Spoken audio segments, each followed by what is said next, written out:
Რატომ იხატავს სხეულზე ჩონჩხის ფორმებს ამ ტომის ხალხი?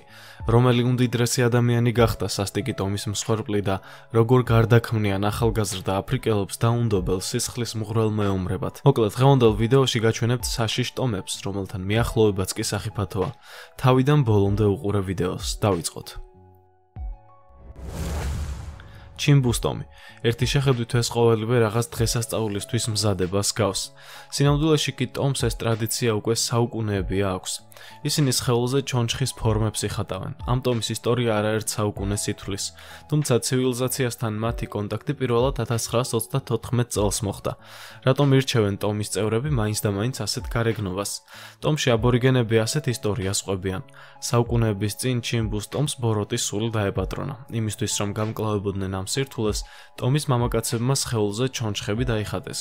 ბოროტმა არსებამ კი დაკარგა ინტერესი მათ მიმართ. ცივილიზაციასთან პირველივე შეხვედრის შემდეგ მთელ მსოფლიოს სურდა ამ ხალხის გაცნობა. მაგრამ ეს ტომი არც ისე სტუმართმოყვარეა. მათ არ უყვართ გარე სამყაროსთან ურთიერთობა.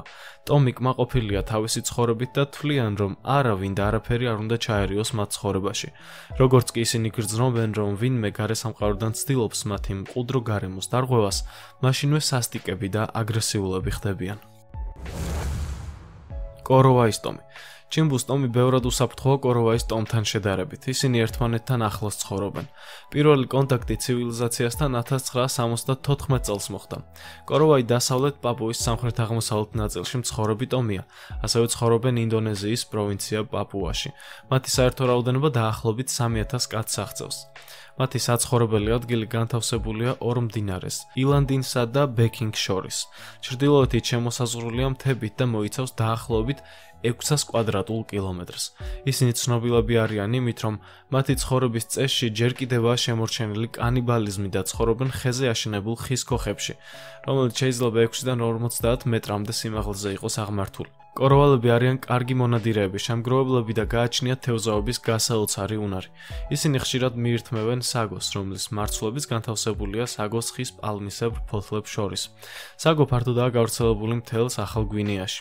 მოსახლეობა ბევრ სასარგებლო პროტეინს იღებს ხოჭო თხის რქის მატლისგან. კოროვაის ტომში თვლიან, რომ ყველა თეთრკანიან ადამიანში ჩასახლებულია ბოროტის სული.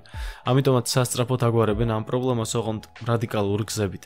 ისინი პირდაპირ გაგებით ჭამენ ადამიანებს. კოროვაი იმ ჯგუფს მიეკუთვნება, სადაც დღესაც მიირთმევენ ადამიანის ხორცს. ისინი ჭამენ ადამიანის მთლიან სხეულს, გარდა სასქესო ორგანოსი, ცულების თმის და ფრჩხილებისა. მათთვის საყვარელი განსაკუთრებულად გემრიელი ნაწილი არის ტვინი. ამაზე საუბარიც კი საზღვრობაა, თუმცა ისინი არ ჭამენ ნებისმიერ ადამიანს, ისინი ჭამენ ადამიანს, რომელშიც მათი თქმით ჩასახლებულია ხახუა. კოროვაის ხალხს წამთ ბევრი ღვთაების, მათ შორის ერთ-ერთია ხახუა. ეს არის ბოროტი ღვთაება, რომელიც ჩასახლდება ადამიანში მათივე თქმით, ინიღბება და ამით მეორე ადამიანს ჭამს შიგნიდან. სინამდვილეში კი ადამიანი უბრალოდ დაავადებულია რაიმე ავადმყოფობით, როგორიცაა მალარია, ტუბერკულოზი ან ანემია. რაც ამ მხარეში ძალიან ხშირია, რადგან თითქმის არ აქვს მედიცინა და ამ დაავადების პრევენციას ვერც ახერხებენ. ასევე ამ დაავადებებს იწვევს ის საკვები, რასაც მიირთმევენ, რომელსაც თერმულად ვერ ამუშავებენ. გარდა ამისა, სიბინძურაც. იმის გამო, რომ მათ ამ ყველაფრის ცოდნა არ აქვთ, ყველა დაავადებას თუ ჭირს, ბოროტ სულს აბრალებენ. სხვათა შორის ზუსტად კოროვაის ტომს ედება ბრალი ცნობილი ბანკირის ვაჟის, მაიკლ როკფელერის გარდაცვალებაში. ამბობენ, რომ მაიკლი ამ ხალხმა შეჭამა. 1961 წელს როკფელერების ცნობილი დინასტიის წარმომადგენელი მეცნიერი მაიკლ როკფელერი უგზო-უკლოდ დაიკარგა სამეცნიერო ექსპედიციის დროს. არსებობს ჰიპოთეზა, რომ აღნიშნულ ტერიტორიაზე მცხოვრებმა კოროვაის ტომის ხალხმა ის შეიპყრო, თავი მოაჭრა და მეცნიერი შეჭამა. მაიკლ როკფელერი, რომელიც პირველი ამერიკელი მილიარდერი ჯონ როკფელერის შვილთაშვილი იყო, დაიბადა 1938 წელს ამერიკელი ბანკირის ნელსონ ოდლიჩ როკფელერის ოჯახში. მისი გაუჩინარების შესახებ სინამდვილეში არაერთი თეორია არსებობს, მაგრამ ბევრი საუბრობს იმაზე, რომ ის სწორედ კოროვაის ტომმა შეჭამა. აკუნცუს ტომი. ამ ტომის ამბავი შედარებით განსხვავებულია. ეს არ არის შემთხვევა, როცა აბორიგენები აღმოჩნდნენ სასტიკები და იქ ჩასული ადამიანები დახოცეს. არა, ყველაფერი პირიქით მოხდა. გარე სამყარო აღმოჩნდა ძალიან სასტიკი ამ ხალხის მიმართ. აკუნცუს ტომი ამაზონის აუზის ტერიტორიაზე ცხოვრობს.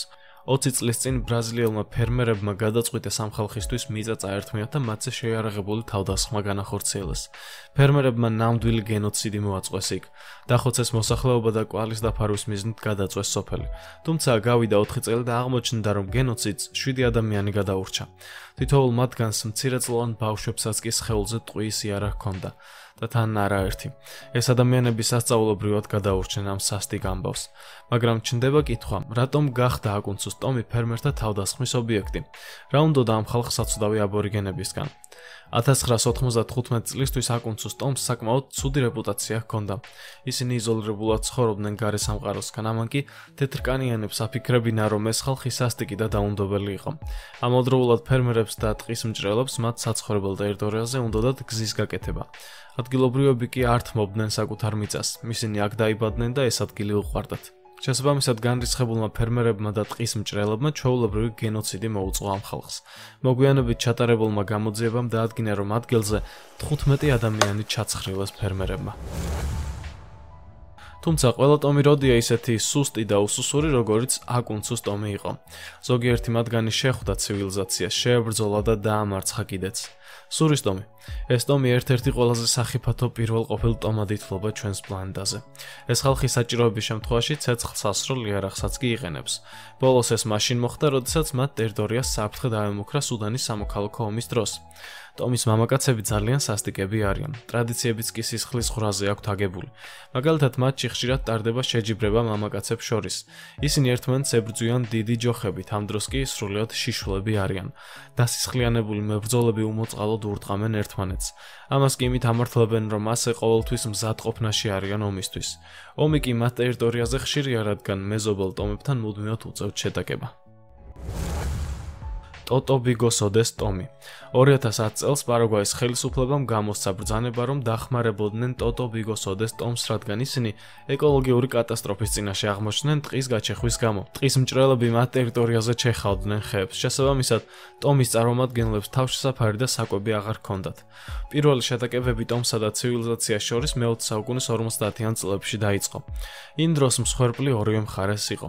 საბოლოოდ ტომის ზოგიერთი წევრი ცივილიზაციას შეუერთდა და ქალაქში დამკვიდრდა. ზოგიც კი ტყეში გაიქცა და უფრო შორს წავიდა ცივილიზაციისგან. იანომამის ტომი. ეს ერთ-ერთი ყველაზე იზოლირებული ტომია ჩვენს პლანეტაზე, სადაც ცივილიზაციის შეღწევა ვერ მოხერხდა და ალბათ ვერც მოხერხდება, რადგან აბორიგენები აგრესიულად არიან განწყობილი ყველა უცხო ადამიანის მიმართ. ვენესუელის სამხრეთით და ბრაზილიის ჩრდილოეთით მდებარე ორინოკოს მდინარის სანაპიროზე დასახლებული ტომი საკმაოდ უჩვეულო წესჩვეულებებით გამოირჩევა. წლების განმავლობაში ამ ტომზე უამრავი თავდასხმა განხორციელდა, თუმცა მათ ყოველ ჯერზე მოახერხეს თავდაცვა. ამ ფაქტმა იანომამები უფრო აგრესიულები გახადა. რამდენჯერმე ვერტმფრენმა და კოპტერმაც გადაუფრინა, რასაც ადგილობრივების მკაცრი რეაქცია მოჰყვა. შუბებით შეუტიეს მფრინავ ობიექტებს. სისასტიკე ამ ტომის კულტურის ნაწილია. საინტერესოა ფაქტი, რომ იანომამის ტომის მამაკაცებს შორის ჩხუბის შედეგად ყოველწლიურად უფრო მეტი მამაკაცი გვდება, ვიდრე გარე სამყაროსთან ბრძოლის გამო. ისინი ერთმანეთს არ ინდობენ. უცხოზე ხომ საუბარი ზედმეტია. რამდენიმე წლის წინ ტომის ტერიტორიაზე აღმოაჩინეს ოქროს საბადოები.